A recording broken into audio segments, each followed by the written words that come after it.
ఈరోజు ఆ రోహిత్కి సంబంధించినటువంటి సిచ్యువేషన్ చూస్తే ఏ విధంగా అనిపిస్తుందంటే, ఇది అసలు పేరెంట్స్ వాళ్ళ పిల్లల్ని వాళ్ళు చంపుకోవడానికి ఈ యొక్క నారాయణ కావచ్చు చైతన్య కాలేజీలకు పంపిస్తుర్రా అని చెప్పేసి ఒక డౌట్ వస్తుంది. ఎందుకంటే ఇలాంటి దారుణమైనటువంటి పరిస్థితులు వస్తున్నాయంటే, అరే మన పిల్లలు మనం ఎంతో చిన్న గారాబం చేసుకుంటూ పెంచుకున్న పిల్లలు వాళ్ళ దగ్గరికి పంపించి చంపుకుంటున్నాం కదా. ఇవి అంటే నారాయణ చైతన్యలు చదివితేనే ఆ విద్యార్థి బాగుపడతాడా, జీవితంలో సక్సెస్ అవుతాడా, లేకపోతే ఇంకోటి ఏదోటి సాధించగలుగుతాడా? అంటే మిగిలిన వాళ్ళు సాధించట్లేదా? ఎందుకని విద్యార్థులను నారాయణ చైతన్యాన్ని ఏసీ పేరెంట్స్ చదివించాలనుకుంటారు? ప్రధానంగా చంపుకోవడానికి అనిపిస్తుంది ఈ సిచ్యువేషన్ చూస్తే. అన్న క్రాంతి అన్న చెప్పండి, అసలు ఈ యొక్క సిచ్యువేషన్ చూస్తే జీవితంలో అసలు మనుషులుగా మనం బ్రతుకుతున్నామా, లేకపోతే ఒక మెకానికల్ వ్యవస్థలో ఒక ఆర్టిఫిషియల్ వ్యవస్థలో మనం బ్రతుకుతున్నామా అని ఒక యంత్రాలను చేశారు. ఈరోజు ఒక విద్యార్థులను ఒక యంత్రాలుగా చేసి పంపిస్తే మీకు ఒక ప్రోడక్ట్ బయటకి ఇస్తాము అనే ఆ సిచ్యువేషన్లో ఆ ఒక ఒత్తిడిలో కావచ్చు, లేకపోతే నారాయణ చైతన్య ఇది కొత్త కాదు, ఇది చాలా జరుగుతున్నాయి. ఈ ఒక్క సిచ్యువేషన్ కాదు, ఇలాంటి చాలా జరుగుతున్నాయి. దీనికి ముఖ్య కారణం ఏమంటారు అన్న? ఇప్పుడు ఈ మొత్తం వ్యవస్థలు ఎట్లయిపోయింది అని అంటే, ప్రాపర్గా బాయిలర్ కోడ్లు ఉంటాయి కదా, అట్లా చేసేస్తారు మన పిల్లల బతుకులు. ఆ జైళ్ళ లాంటి ఆ చిన్న ఉంటాయి కదా, అందులో పెట్టేస్తున్నారు. నువ్వు పుట్టింది సావనీకేనే, నువ్వు సచ్చేది మా దగ్గర సావు, మేము మీ తల్లిదండ్రులకి ఏదో ఒకటి చేసి ఖతం చేసేస్తాం అన్న కాడికి వ్యవస్థను పట్టుకొచ్చేసారు. 7th క్లాస్ పిల్లగాడికి సూసైడ్ చేసుకోవాల్సిన అవసరం ఏముంటుంది? వానికి 10th ఎగ్జామ్స్ ప్రెషర్ ఉందా, లేకపోతే 10th పిల్లలు కూడా అంత ఇది ఏం లేరు, లేకపోతే ఏమన్నా inter first year second year exams రాసి ఇబ్బంది ఫీల్ అవుతున్నాడా? 7th క్లాస్ బాబు ఈ ఇయరే జాయిన్ అయ్యిండంట అబ్బాయి, లాస్ట్ ఇయర్ వరకు బాగానే ఉండే. వీళ్ళ కాలేజ్లో చేయడంగానే ఎందుకు చచ్చిపోతారు పిల్లలు? 7th క్లాస్ పిల్లలు, అబ్బాయి ఇంతున్నాడు, ఊరేసుకొని చచ్చిపోయిండు నమ్మమంటున్నారు. ఎట్లా నమ్ముతాము? ఈ మాట నేను ఈరోజు ఖరాఖండిగా ఎందుకు అంటున్నానంటే, ఇదే హయత్ నగర్ పోలీస్ స్టేషన్ లిమిట్స్లో ఇది రెండోక అనుమానాస్పద స్థితిలో జరిగినటువంటి మృతి. ఇట్లా లెక్క పెట్టుకుంటూ పోతే 11 మంది చనిపోయారు. ఈ నారాయణ ఫోటో చూస్తే అసలు ఆత్మహత్య చేసుకున్న విధంగా అనిపిస్తుందా? వీళ్ళు హ్యాంగింగ్ చేసినట్టు అంతే, అబ్బాయిని ఓడో కొట్టి చంపేసిండేమో, తర్వాత అనుమానం రాకుండా హ్యాంగ్ చేసిండేమో అన్నట్టుగానే ఉన్నాయి. ఈ మాట కూడా నేను ఎందుకు అంటున్నానంటే, కరెక్ట్గా 15 రోజుల కిందట, 2 వారాల కిందట తనీష్ అనే విద్యార్థి నారాయణ జూనియర్ కాలేజ్ అన్నోజిగూడలో చనిపోయిండు. వాళ్ళ తల్లిదండ్రులు డీసీపీకి ఒక కంప్లైంట్ ఇచ్చారు. ఆ కంప్లైంట్లో క్లియర్లీ మెన్షన్ చేశారు, 15 లక్షలై 2 చెక్కులు ఇచ్చారు, మా బ్యాంకులలో డిపాజిట్ చేసుకున్నాము, పలానా వ్యక్తులు మా సామాజిక వర్గానికి చెందిన ఆఫీసర్లను పిలిపించి వాళ్ళ ద్వారా ప్రలోభ పెట్టి బలవంతంగా కాంప్రమైజ్ చేసుకునేటట్టుగా చేసిర్రు, మాకు ఇవన్నీ ఏమొద్దు సార్, యాక్షన్ తీసుకోండి. ఇప్పుడు మీరు తప్పు చేయకపోతే పైసలు ఎందుకు ఇస్తారు? తప్పు చేసిర్రు కాబట్టి ఏదో పైసలు ఇచ్చిర్రు. ఆ రోజు కూడా విద్యార్థిని కొట్టి చంపి మెడకు ఉరిగట్టిరేమో అని చెప్పేసి క్లియర్గా అనుమానాలు వ్యక్తం అవుతున్నాయి.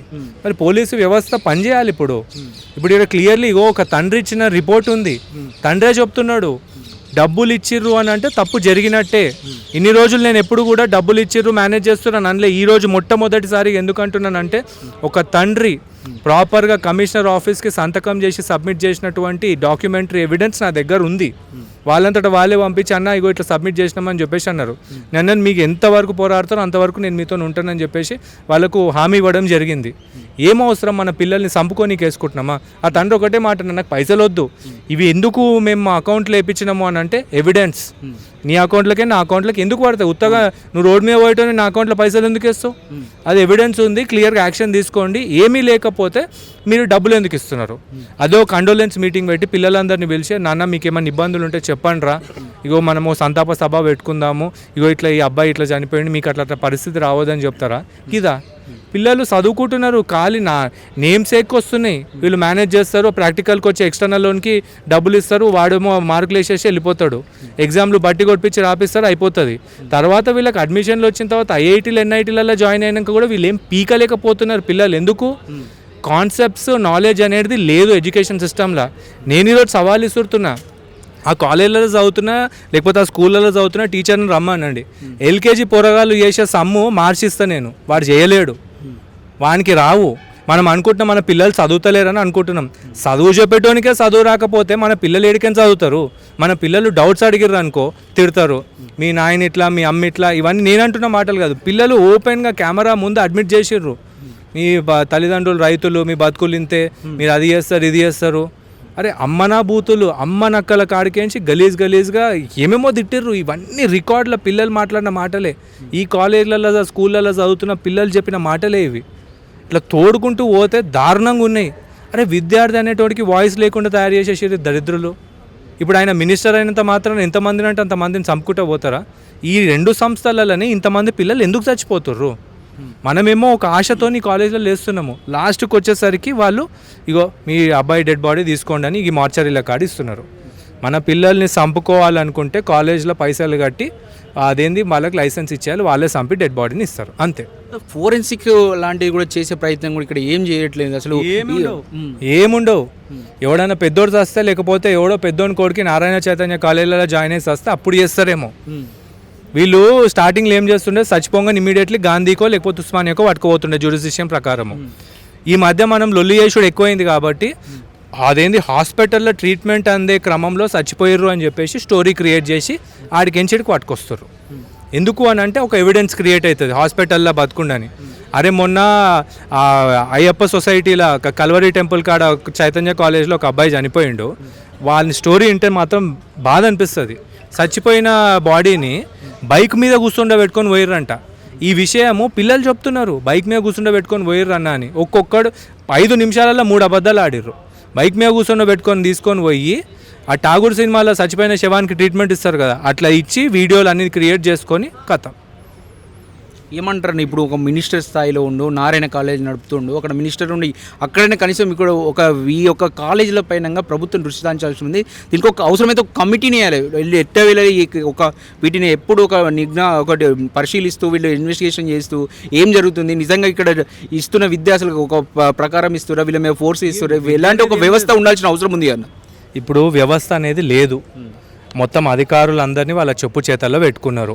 ఇంకా ఇక్కడ తెలంగాణలో మనం ఉన్నాం కాబట్టి గట్టిగా నొక్కితే ఇవన్నీ బయటకు వస్తున్నాయి. ఆంధ్రాలో అన్రిపోర్టెడ్గా ఎన్నో జరుగుతున్నాయి.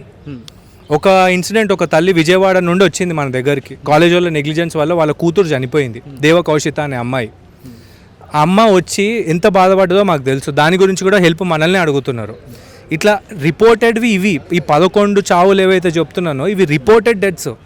అన్రిపోర్టెడ్గా ఎన్నో జరుగుతున్నాయి. పేరెంట్స్ నోట్లల్లో ఇంత కుక్కేసి వాళ్ళు నోరు తెరవకుండా చేసేసి భయపెట్టి బెదిరించి ఎన్నో క్లోజ్ చేస్తున్నారు.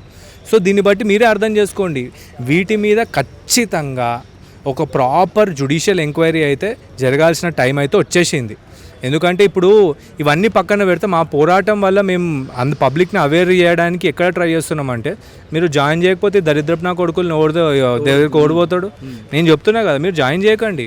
ఇళ్ళలో జాయిన్ చేసిరంటే ఎప్పుడు మీ పిల్లనో శవమై మీ ఇంటికి వస్తుందో గ్యారంటీ లేదు. అంటే వీళ్ళ సక్సెస్ రేట్ కూడా చూస్తే ఒకటి ఇద్దరు పైకి పెట్టి మిగిలినందరినీ జాయిన్ చేసుకునే ప్రయత్నం చేస్తూ ఉంటారు. వీళ్ళు సక్సెస్ రేట్ కూడా ఏం లేదు.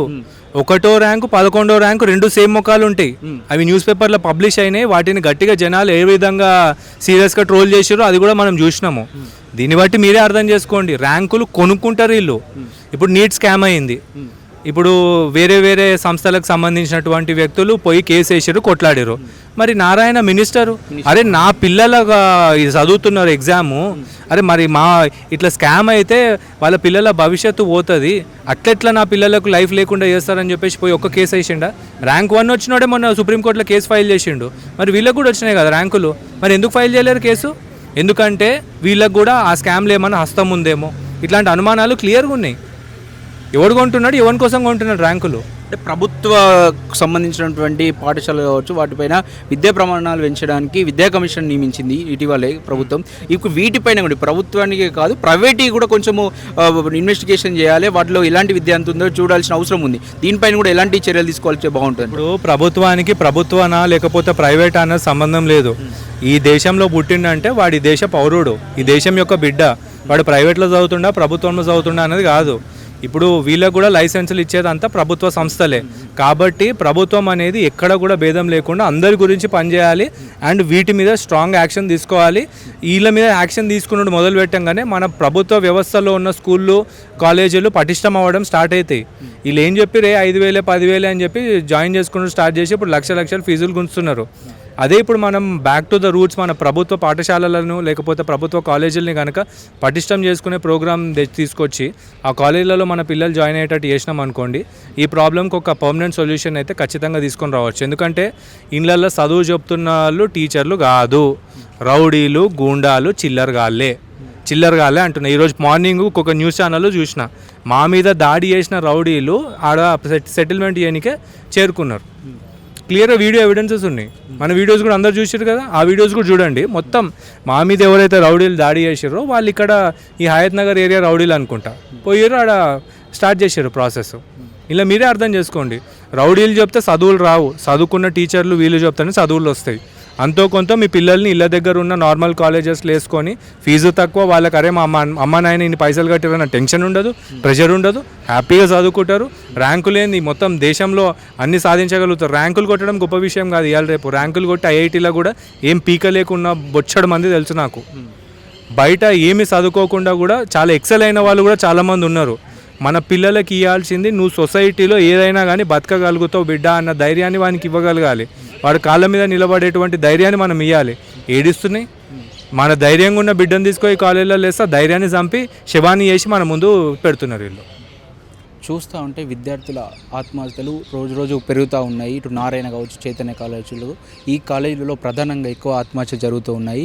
చూస్తూ ఉంటే ఈరోజు రోహిత్ అనే విద్యార్థి ఈరోజు ఆత్మహత్య చేసుకోవడం జరిగింది. దానికి సంబంధించి వాళ్ళ పేరెంట్స్ మనతో పాటు ఉన్నారు. ఒకసారి మాట్లాడి తెలుసుకునే ప్రయత్నం చేద్దాం. అసలు ఏం జరిగింది? నైట్ మీతో మాట్లాడాడేమన్నా? 7:30కి నాకు కాల్ చేశాడు బాబు. డిన్నర్ అయింది నాన్న అంటే అయింది అన్నాడు. సరే నాన్న, ఓకే మన జాగ్రత్త బాయ్, మంచిగా ఉండు నాన్న అని చెప్పాను. సరే డాడీ బాయ్ అని చెప్పేసి గుడ్ నైట్ అని చెప్పేసి వెళ్ళిపోయాడు. తిరిగి 11:30 తర్వాత మనకు కాల్ వచ్చేసింది, మీ బాబు డెత్ అయ్యాడు ఊరేసుకుని రూమ్లో. మీకు ఫోన్ చేసినాక 2 hours తర్వాత పోలీసులు ఫోన్ చేశారు మాకు. యాజమాన్యం చేయలేదు, పోలీసులు ఫోన్ చేసిండ్రు. 7:30 అంటే టైం 3 hours ఉంటుంది కదా మధ్యలో. 11:30కి కాల్ వచ్చింది. 11:30కి కాల్ వచ్చింది. కాకపోతే వాళ్ళు యజమాన్యం వెంటనే కాకుండా మీకు ఫోన్ చేసే ప్రయత్నం ఏం చేయలేదు? వెంటనే చేయలేదు. వాళ్ళు ఏంటంటే ఆల్రెడీ సన్ రైజ్ హాస్పిటల్ అని తీసుకెళ్ళారంట. ఇంకా అంటే మేమన్నా ఉందేమో చూద్దామని చెప్పి ఎంబడి తీసుకొని పోయి చూస్తే అప్పటికి అయిపోయింది అన్న తర్వాత పోలీసులకు కంప్లైంట్ చేసి వాళ్ళు ఇద్దరు ఒకటేసారి వచ్చేసి మనకు కాల్ చేశారు 11:30కి. యజమాని ఏవో గారు, సిఐ గారు తర్వాత ఏవో పక్కనే ఉన్న ఆయన కూడా మాట్లాడి ఇట్లా చనిపోయాడు మీ బాబు, ఉస్మానియాకి పంపిస్తున్న బాడీ. అంటే మాకు ఫోటో చూస్తూ ఉంటే కొంచెం అనుమానాలు వచ్చే విధంగా ఉన్నది. ఎందుకంటే అది కొంచెం ఇబ్బంది అండి. మీకు ఏమైనా అనుమానాలు ఉన్నాయి? ఇంకా మాకైతే ఏం అనుమానాలు అయితే లేవు. మా బాబు అంతకుముందు కొంచెము అంటే డిస్టర్బ్ అయ్యాడు. ఉండలేను నేను హాస్టల్లో డాడీ మిమ్మల్ని వదిలిపెట్టి కొంచెము అన్నట్టు. అంతకుముందు ఒకసారి అట్లా టీచర్ అట్లా ఇట్లా కొంచెం చదవలేక అట్లా కొంచెం ఇబ్బంది పడినాడు. మేమే మోటివేట్ చేసి మళ్ళీ తోలిచిపోయినాం. నాకు తెలిసి వాడు మేబీ అంటే మళ్ళీ చెప్తే మా వాళ్ళు వినరేమో, నన్ను తీసుకపోరేమో, కొంచెము దాని మీద కొంచెం ఎక్కువ ఇబ్బంది అయ్యి ఆత్మహత్య చేసుకున్నట్టుగానే నా ఒపీనియన్ అయితే. అంటే చదువు ప్రెజర్ పెట్టారా నారాయణ కాలేజ్ వాళ్ళు, లేకపోతే మీరు ఆయనకు హాస్టల్లో ఉండడము ఇష్టం లేదు? మీరు ఇంతకుముందు ఒక మాట చెప్పారు, ఇంతకుముందు కూడా అక్కడ కోచింగ్ తీసుకునేవారు గోల్కొండ దగ్గర అని చెప్పారు. అక్కడ కూడా హాస్టల్లోనే ఉండేవాడు. అక్కడ ఇబ్బంది, ఇద్దరు అన్న చెల్లెలు ఇద్దరు ఉండేవారు. అప్పుడు పెద్దగా ఇబ్బంది పడలేదు. ఇతను ఒక్కడే అయిన తర్వాత కొంచెం ఇబ్బందిగా ఉన్నాడు. కొన్ని రోజులు మా అన్న పిల్లలు ఉండి వాళ్ళు ఉన్న రోజులు ఏమి ఇబ్బంది లేకుండా ఉన్నాడు. తర్వాత మా అన్న పిల్లలు డే స్కాలర్స్కి వెళ్ళిపోయిన తర్వాత తను ఒక్కడైపోయాడు. తను ఒక్కడై పక్క వాళ్ళతోటి కొంచెం ఇబ్బందితోటి అంటే ఉండలేక, పక్క వాళ్ళతో షేర్ చేసుకోలేక ఉండలేకపోయి అట్లా ఆ విధంగా అయ్యి మాకు చెప్పాడు కూడా, నేను ఉండలేకపోతున్నాను 1-2 సార్లు, వద్దు నేను ఉండను, హాస్టల్లో ఉండబుద్ధి అవుతలేదు, మిమ్మల్ని మర్చిపోలేకపోతున్నాను, గుర్తొస్తున్నారు డాడీ అని చెప్పేసి మమ్మీ బంద్ చేసి చెప్పినాడు. ఆ ఉద్దేశమే మేమని అనుకుంటున్నాం. ఈ చదువుమని ఇట్లా ఏమైనా ప్రెజర్ చేసిండు అని చెప్పేసి? అది ఫిజిక్స్ సార్ కొంచెము టార్చర్ చేసేదంట, కానీ అది మేము ఆయన కలిసాము, ఆల్రెడీ కలిసి చెప్పినాము. అప్పటి నుంచి ఇబ్బంది ఏం లేదు నాన్న, ఏం ఇబ్బంది లేదంటే ఇప్పుడు ఏం అవుతలేదు నాన్న, బాగానే ఉన్నాను, మంచిగానే ఉన్నానని చెప్పాడు. అంటే చదువులో మీరు ఇంతకుముందు చెప్పారు సైనిక్ స్కూల్లో కూడా అడ్మిషన్ దొరికింది, చాలా చదువులో క్లేవర్గా ఉండే వ్యక్తి. మీరంటే ఎక్స్పెక్ట్ చేస్తారు ఇంత మానసికంగా ఇలాంటి స్థితికి వస్తాయి? ఎక్స్పెక్ట్ అంటే మామూలుగా అనుకుంటారు మా బాబాలు ఇది థాట్స్ చేసుకుంటాడు ఇలాంటివి వస్తాయని, అలాంటి మనిషి ఏనా? అట్లా ఎప్పుడు అనుకోలేదు మేమండి, ఎప్పుడు అనుకోలేదు కూడా. అది అన్ఎక్స్పెక్టెడ్గా బాబు అంటే డిసిజన్ స్ట్రాంగ్గానే ఉండేవాడు. స్ట్రాంగ్గానే అంటే కొంచెం సెన్సిటివ్ కూడా, నువ్వు అంత ఈజీగా ఏది కూడా డిసిజన్ తీసుకోలేకపోతుంటాడు. కాకపోతే కొంచెం అటు ఇటు అయ్యి డిస్టర్బ్ అయినందుకే తను ఇలాంటి దానికి తీసుకున్నట్టు మాకైతే పోలీసులు ఏమైనా ఇన్వెస్టిగేషన్ చేసి రావచ్చు? పోలీసులు ఏమి ఇన్వెస్టిగేషన్ అంటే ఏంది, మాకు చూపించారు ఎలా జరిగింది సార్ మాకు చూపించండి అంటే చూపించారు మొత్తం. పూర్తి యాజమాన్యం ఏమన్నా స్పందించిన ఈ విషయం? యాజమాన్యం అంటే వాళ్ళు వచ్చారు మాట్లాడారు, వేరే వాళ్ళు వచ్చారు, యాజమాన్యం వాళ్ళ వచ్చి మాట్లాడారు. సరే మాదైతే తప్పు లేదండి, మేము అన్ని విధాలుగా చూసుకుంటూనే ఉన్నాం, అది ఇదని వాళ్ళ ఫ్రెండ్స్తో ఇట్లా అందరితో మంచిగా ఉండేవాడా అక్కడ? మంచిగానే ఉండేవాడు. ఆ రూమ్ వేరే ఆదిలాబాద్ పిల్లలు ఉన్నారంట, వాళ్ళతో కూడా మొన్న సండే రోజు పోయి వచ్చిండ నేను. సండే రోజు కూడా అడిగితే బాగానే ఉంటున్నాడు అంకుల్, మంచిగానే ఉంటాడు, మాకు కూడా వేరే రూమ్ బాగాలేకపోతే ఈ రూమ్లోకి వచ్చినాం, మంచిగానే ఉంటున్నాడు రోహితశ, బాగానే ఉంటాడు, ఇబ్బంది ఏం లేదులే అంకుల్ అని చెప్పాడు. ఫుడ్ ఒక హాస్టల్లో నచ్చేది అది ఏమన్నా చెప్పేవాడు? ఫుడ్ బాగానే ఉందంటే బాగానే ఉందిలే అని చెప్పేది. కొన్నిగా అంటే మనం చదువుకోవడానికి వచ్చినాం కదా అన్న ఉద్దేశంతో కూడా సరేలే డాడీ బాగానే ఉన్నాయి కదా, బాగానే ఉన్నాయిలే అని చెప్పి. లాస్ట్ సండే కూడా వచ్చిండని చెప్పేసి ఇంటికి వచ్చిన మీరు చెప్తున్నారు. వచ్చినప్పుడు అప్పుడు ఏమన్నా చెప్పే ప్రయత్నం ఇట్లా మీకు చేసిండా? అంటే అదే నాకు ఇష్టం లేదన్నట్టుగానే ఉన్నాడు వాడు, మూడీగా ఉన్నాడు, ఇష్టం లేదు నాకు, నేను హాస్టల్లో ఉండలేకపోతున్నట్టుగా మాకు ఆల్రెడీ సందేహం వచ్చింది మా దగ్గరికి. పోలీసు ఇప్పుడు కావచ్చు, మీరు ఏం డిమాండ్ చేస్తారు యజమాన్యాన్ని డిమాండ్ చేసేదే ఉంది. నెక్స్ట్ ఫర్దర్ ఇటువంటిది మళ్ళీ కాకుండా మా అబ్బాయి లాగా ఎంతోమంది వేల మంది అబ్బాయిలు ఉన్నారు కదా, ప్రతిదీ పట్టించుకొని ప్రతిదీ చూసుకొని కొంచెం ఇట్లాంటి పరిస్థితులు మళ్ళీ జరగకుండా చూడండి అని చెప్పి మా రిక్వెస్ట్, మా వినోదం. మేమైతే 100% అన్న ఉన్నాడు అడ్వకేట్, 100% అన్న దాని మీద యజమాన్యం మీద యాక్షన్ ఉంటుంది, కేసు ఉంటుంది, ఫర్దర్ వెళ్ళిపోతుంది. చెప్పండి అన్న, ఎలా ఉండేవాడు విద్యార్థి? మేము చూస్తూ ఉంటే మీతో మీరు ఏమవుతారు? అసలు నాకు యాక్చువల్గా మా తమ్ముడు అవుతాడు, ఒకటే లేదు మా తమ్ముడు అవుతాడు, మాకు బాబు వార్స్ అవుతాడు, చాలా ఎక్సలెంట్ వాడు, ఎడ్యుకేషన్ కూడా ఎక్సలెంట్. వాస్తవం చెప్పాలంటే మా ఊళ్ళో ఉన్న ఆ ఏజ్ పిల్లల్లో యాక్టివ్ అంటే వాడే. అంటూ ఎడ్యుకేషన్ పరంగా యాక్టివ్, సైకాలజీ పరంగా యాక్టివ్, ఆటోల్లో యాక్టివ్, ప్రతి దాంట్లో యాక్టివ్, వ్యవసాయం పనులు కూడా బిందాస్గా చేసేవాడు. సో వాడు యాక్టివ్. కాకపోతే ఇంకా 1-2 మంత్స్లో కొంచెం నర్వస్గా వచ్చేసిండు. ఇంత డిసిషన్ తీసుకుంటే మేము అనుకోలేదు. వాడు అసలు ఇప్పుడు కూడా ఊహించలేకపోతున్నాం. కలివిడి అందరితో మాట్లాడుతూ సూపర్, చాలా సూపర్. మా పిల్లలన్నా మా పిల్లలన్నా కొంచెం మూడి, కానీ వాడు ఊళ్ళో అందరితో తిరిగి వచ్చేవాడు. ఎందుకంటే అమ్మమ్మల ఊరు ఆవురే, అత్తమ్మల ఊరు ఆవురే, అంతా తిరుక్కుంటూ అక్కడికి వెళ్ళి మళ్ళీ వచ్చేవాడు. అంత యాక్టివ్ ఊళ్ళరా. ఇప్పుడున్న 12 years బాబులలో వాడే యాక్టివ్. వానికి అట్లా జరిగింది.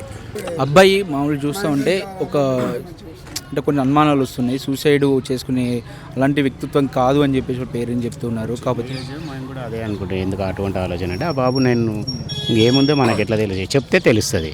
ఇప్పుడు ఎవరికొరకు పేరెంట్స్ కానీ ఫ్రెండ్స్ కానీ నాకు ఇట్లా ప్రాబ్లం ఉంది అంటే ఏదైనా మనకు ఆలోచన చేయడానికి వస్తుంది. మీతో పాటు ఇట్లా అదే చెప్పినాము, అదే ఎంక్వైరీ చేస్తారు. అంటే ఇప్పుడు మీతో ఇంటికి వచ్చినప్పుడు కావచ్చు, మీతో పక్కన ఉంటున్నాడు, అందరితో మంచిగానే ఉన్నాడు, మంచిగా ఫ్రీగా ఉండేది, పిల్లలతోటి ఇట్లా అందరితోటి, ఫ్యామిలీ మెంబర్స్ తోటి అందరితోటి కలిసిమెలిసి ఉండేది మంచిగా. అంటే మీ పిల్లలతో కావచ్చు వాళ్ళతో ఏమన్నా అందరితోటి కలిసి అన్ని కుటుంబాల్లో మంచిగా ఉండేది, హుషారుగా ఆడుకునేది ఆ బాబు, యాక్టివ్గా. అంటే ఎప్పుడైనా వాళ్ళతో ఇట్లా ఏమన్నా నాకు ఇట్లా ఇబ్బంది అవుతుంది ఏమన్నా చెప్పే ప్రయత్నం ఏమన్నా చేసిండా? ఇంకా ముందు ఏం చెప్పాలి అంటే నాకు అంటే మనం ఉండనే ఇక్కడ ఎందుకు ఉంటాలంటే 2 months క్రితం ఉండనంటే మీరు కొన్ని రోజులే కదా, వేరే బ్రాంచ్ ఉంటే 2 నెలలే కదా, అకాడమిక్ ఇయర్ అయిపోతే తర్వాత మన ఇష్టం ఏడైనా పెట్టుకోవచ్చు అని అట్లా. హాస్టల్ అనేది కొత్త కాదు, ఇది గతంలో కూడా హాస్టల్లో ఉన్నాడు, ఎక్కువ లేకున్నాడు. ఓన్లీ మా పోయినసారి ఈ కాలేజీలో ఈ స్కూల్లో ఈసారే కోచింగ్ సెంటర్లో ఉన్నాడు అంతే.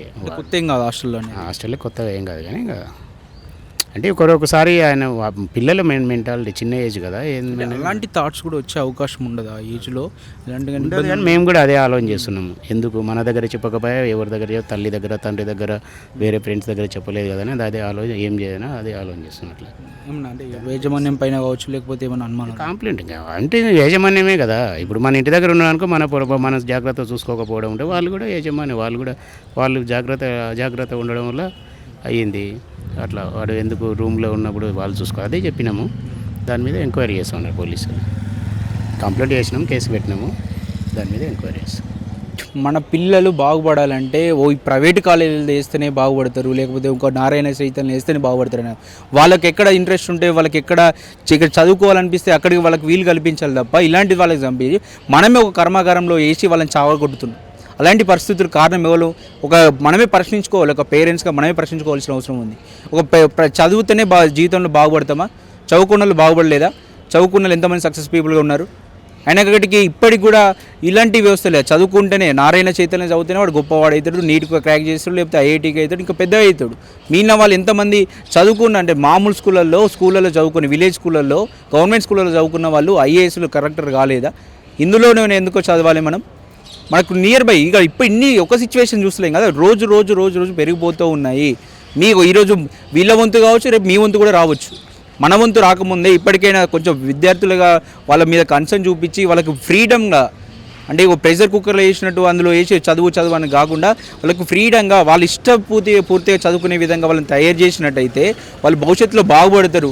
నేను ఇది వేయాలి సమాజానికి, నేను ఇది చదువుకుంటే ఇది సమాజానికి మేలు చేయగలుగుతా, ఆ ఉద్దేశంతో పెంచాలి తప్ప అరే పైసల కోసం నీకు చదువుకునే మంచి ఉద్యోగం వస్తుందో లేకపోతే ఇంకేది వస్తుందో, అరే నీకు అది ఇస్తారా అని అందుకోసంగా సమాజానికి సమాజ ప్రేమతోని సమాజం కోసం వెళ్తే వాళ్ళకి ఇలాంటి స్థితి రాదు.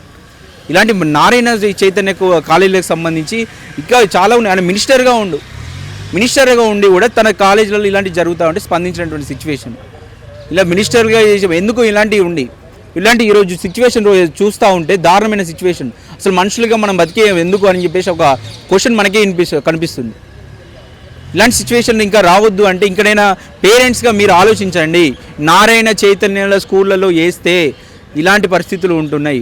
ఎందుకు వీళ్ళకి ఎంత డిమాండ్ పెరిగింది, ఇంతకు వీళ్ళకి ఆలోచిందంటే మనం జాయిన్ చేస్తున్నాం, ఆశపడుతున్నాం. అరే వేరే మామూలు స్కూళ్ళల్లో కూడా టాపర్స్ అయ్యారు కదా, ఐఐటీలు ఎన్ఐటీలు అన్నీ క్రాక్ చేసిన వాళ్ళు ఉన్నారు కదా, నార్మల్ స్కూల్ వాళ్ళు జరిగినారు. అంటే విద్యను ఒక వ్యాపారంగా చేస్తున్న వీళ్ళ బిజినెస్కు మనం ఇండైరెక్ట్గానో డైరెక్ట్గానో మనమే సహకరిస్తూ మన పిల్లల్ని మనమే చంపుకున్న స్థితికి ఈరోజు వచ్చాము. అటు ప్రభుత్వం కూడా ఆలోచించాలి దీని పట్ల.